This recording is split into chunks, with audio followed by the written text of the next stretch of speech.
내년도 정부 예산안이 국회 본회의를 통과한 가운데 국방 예산은 61조 2,469억 원으로 확정됐습니다. 감액 내용 가운데 장병 인건비가 줄어든 점이 눈에 띕니다. 보도에 이태검 기자입니다. 2025년도 예산안이 정부 원안 677조 4천억 원 중 4조 1천억 원이 삭감된 673조 3천억 원으로 국회 본회의를 통과했습니다. 특히 국방 예산은 61조 2,469억 원으로 확정됐습니다. 정부가 지난 9월 방위력 개선비 약 18조 원과 군사력 운영을 위한 전력 운영비 약 43조 원을 합친 61조 5,878억 원 규모의 국방 예산안을 국회에 제출했지만 8.3%인 3,409억 원이 감액됐습니다.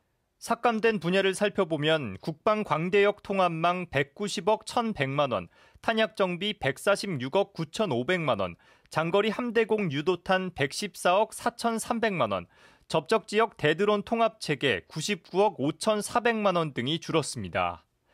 레이저 대공무기 블록 1 관련 예산은 712억 원 중 5억 7천만 원이, 155mm 정밀 유도 포탄 연구개발 예산은 77억 원 중 65억 7,600만 원이 삭감됐습니다.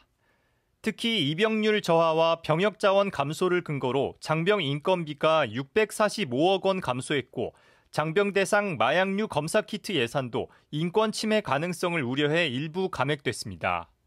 장병들의 근무 여건과 복지 개선이 필요하다는 목소리가 군 안팎에서 나오는 가운데 장병 복지 예산에 대한 증액이 거의 반영되지 않은 것에 대해 우려의 목소리도 나옵니다.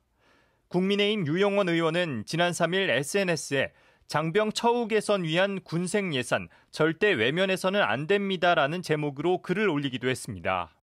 당직 근무비 인상이나 이사화물비 이런 것들은 굉장히 오랜 기간 동안 군인들의 사기를 떨어뜨리는 핵심 요인들이었는데, 이런 예산이 삭감되게 되면 그러면 이제 군을 떠나야 되겠다라는 생각이 늘어날 수밖에 없고, 궁극적으로 이러한 모든 것들은 군대를 약화시키는 요인이 될 거라고 봅니다.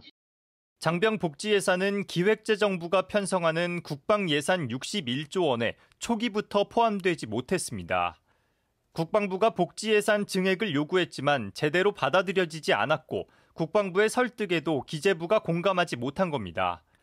이처럼 국방부와 기재부가 장병 복지 향상에 대한 공감대를 형성하지 못하는 것이 반복된다면 우리 군의 군사 대비 태세에도 영향을 미칠 수밖에 없을 것으로 보입니다. KFN 뉴스 이태검입니다.